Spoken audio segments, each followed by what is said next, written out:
ទោះបីបងនៅស្រុកគេតែវប្បធម៌បងថែទោះបងជាងសម័យតែបងមិនភ្លេចទេភ្លេងខ្មែរបងយកមកកែកូនខៃ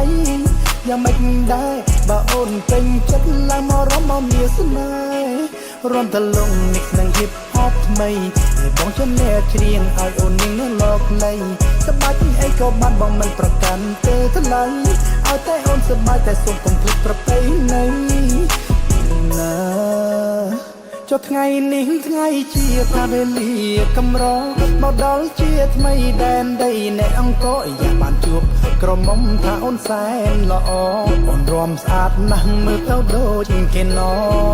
ថាបងតែមองពីឆ្ងាយណាស់តែសរសើរពេលបានជួបមាសមេទោះបីជាបងហត់កាយណាស់តែឆោមឆាយឲ្យកម្លាំងបងទ្វេមួយជាមួយថ្ងៃក៏បងមិនហត់ដែរចូលចង់ថែមួយយកឲ្យតែអូនរំក្បែរថាកម្លាំងបងធ្វើឲ្យតែមានអូនចិត្តបងមិនមានពោហក់វាសិតជាទៀងពិតចុះខិតអូនឃើញរំដល់យប់ជ្រៅ